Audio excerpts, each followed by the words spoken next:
Wait, wait, wait, wait, wait, wait, wait, wait, wait, wait, wait. Get up, get up.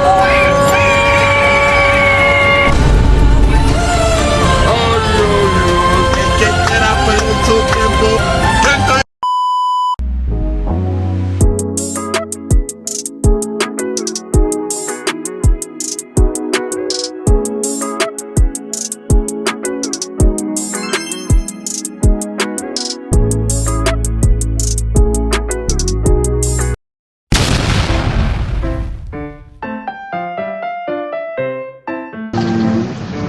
Kalau tata krama ya kita harus sopan terhadap seseorang, dan etikanya kalau etika dia itu harus mempunyai apa sih namanya,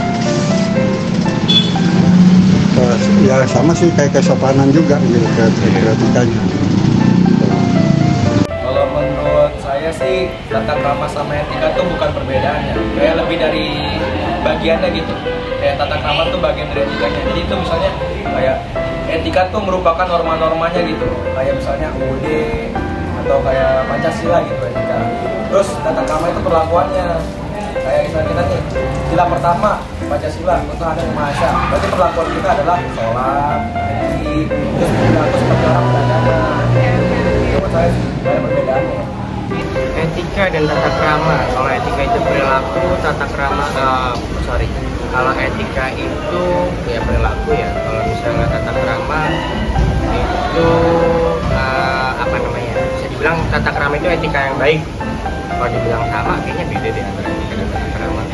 Jadi kalau harus dibagi menurut Bapak etika dulu apa tata krama dulu? Tata krama dulu, udah pasti. Jadi paling atas itu pasti tata krama ya, baru etika. Iya, tata krama, karena tata krama itu sudah pasti baik. Kalau etika, ada etika baik dan etika buruk. Gitu.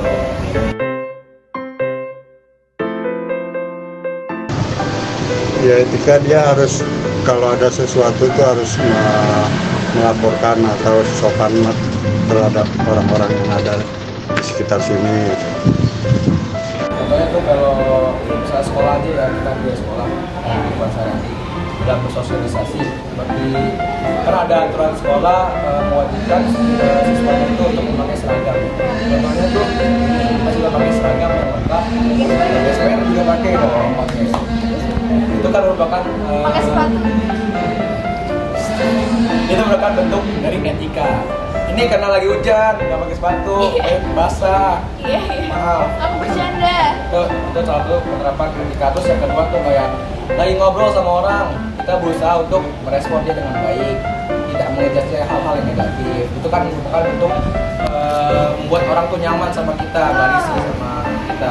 Nah, mungkin kalau misalnya saya mana ya, kalau misalnya biasa saya sering lakukan budaya senyum atau menyapa orang lain terlebih dahulu sih. Kalau etika yang saya pahami adalah saya harus sopan sama orang lain atau sama orang yang lebih tua sekalipun, bahkan sama orang yang lebih muda pun saya bisa lebih apa ya, lebih menghormati juga lah, sama-sama menghormati, karena bukan jadi patokan bahwa umur adalah orang yang ketika ada yang lebih tua dari saya, dia harus saya hormati. Tapi ketika ada yang lebih muda dari saya, dia yang harus hormat sama saya, bukan patokan sih kalau menurut. Tapi kalau misalnya kita menghormati seseorang, Pak, tiba-tiba dia kayak hilang respect kita, apa kita harus tetap menghormati atau?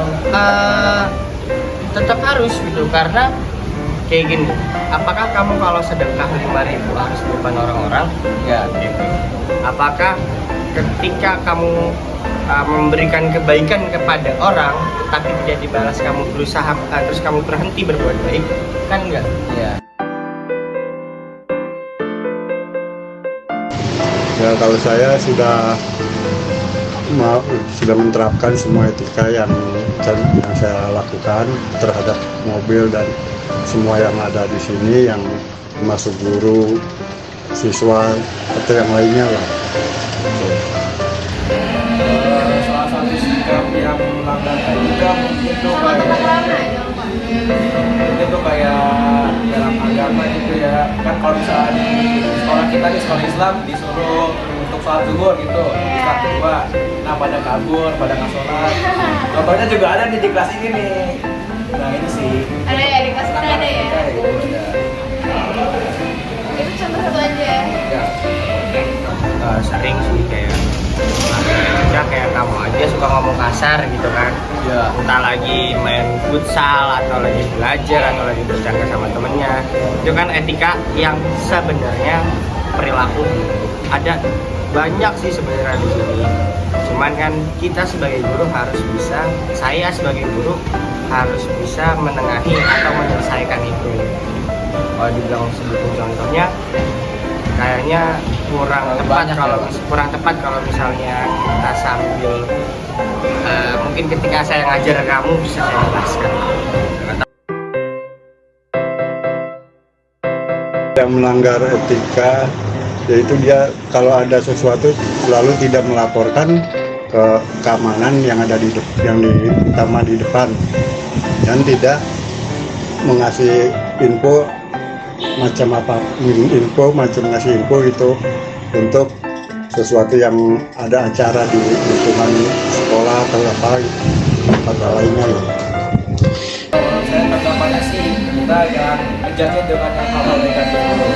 Kalau misalnya kita ngejudge-nya langsung ke negatif pahmi gitu kan. Iya. Itu sama aja kayak kita nggak beretika juga. Oh iya, saya benar-benar. Yang ada tuh harusnya kita tuh cari tahu dulu ya kenapa sih orang kok nggak ada etikanya. Kita cari tahu mungkin dia nggak tahu etika di sini tuh gimana, etika yang kebiasaan masyarakat lakukan itu gimana. Soalnya pada dasarnya tuh etika itu merupakan cerminan dari masyarakatnya. Contohnya etika dari Amerika Serikat bersama etika dari Indonesia kan beda.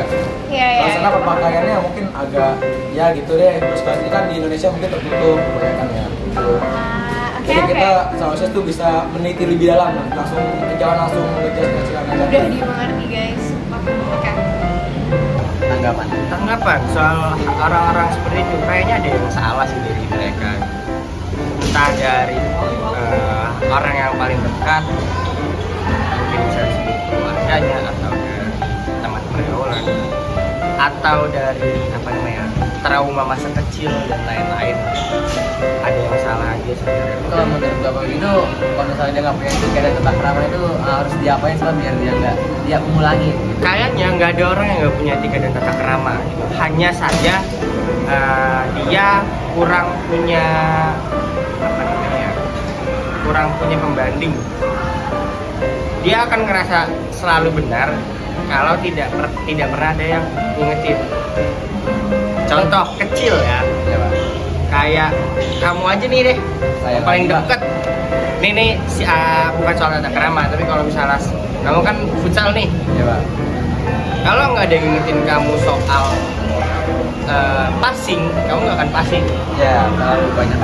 Ya, simpelnya kayak gitu aja. Kalau misalnya kamu terus bawa diingetin, ya nanti bola hilang aja segala macam. Tapi kamu akan terus melakukan itu.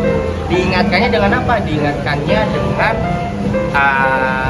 misalnya kalau dalam game futsal diingatkannya dengan kebobolan. Gitu. Dan kesalahan-kesalahan. Iya, benar. Ya bagi murid SMA Muhammadiyah 5 ya harus sopan terhadap security dan terhadap guru. Pokoknya di lingkungan sekolah ya harus sopan, ataupun ketemu di jalan juga tuh harus menyapa atau gimana.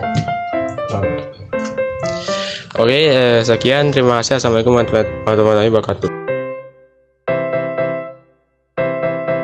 Salah satu cara yang menurut saya paling efektif itu kayak kita tuh memberi konsekuensi atas pelanggaran etika ke BEM. Contohnya tuh kayak yang kemarin gitu ya. Kemarin seharusnya tuh minggu kemarin, Kamis kemarin seharusnya Bu Fira tuh mengajar di kelas kami. Cuman karena kami jatuhnya tidak menghargai gitu ya, disuruh ambil laptop, cuman gak ada yang bawa laptop. Terus Oh, main apa? Ya main gitu. Terus Simpel sih, senyum dulu aja. Senyum setiap hari gitu ya Pak. Iya, siapapun ketemunya senyum dan hormati orang lain lah, jangan cuma dulu. Karena kadang kita juga perlu menghormati teman kita juga gitu. Simpel kayak kalau misalnya ditegur adik kita ya harus tahu juga. Kalau misalnya salah ya salah gitu. Jadi kita tidak usah atau tidak perlu membela diri. Karena saya orang yang cukup, oh iya kalau saya salah ya siapa yang saya salah. Saya perlu juga bahwa koreksi dari orang lain. Bahkan ketika saya mengajar pun, ketika saya salah, tidak langsung saya membenarkan diri saya. Kalau misalnya kita lagi tetap bermasalah dengan orang, walaupun kita sendiri dia nggak baik sendiri, tetap aja ya. Ada masalah sebenarnya. Ya itu lagi, jadi balik lagi. Kan kita kan nggak mungkin ada sama mereka terus-terusan Iya. ya. Pasti cuma sesekali lah ketemu. Kalau punya masalah sama teman, kalau misalnya ya sama teman kelas atau siapapun, kan banyak yang bilang pilih-pilih teman supaya hidupmu lebih baik. Iya. Kalau saya bilang nggak perlu pilih teman sih supaya hidupmu lebih baik, tapi pilihlah perbuatan kalian mana yang baik supaya tidak diambil dari kalian. Kamu tahu teman kamu buruk, terus kamu ikutin, nah itu yang salah tuh. Iya. Saya sih kayak gitu. Itu mungkin cukup sekian dari wawancara kita kali ini, Pak. Oke. Terima kasih ya, Pak. Sama-sama. Warahmatullahi wabarakatuh. Waalaikumsalam.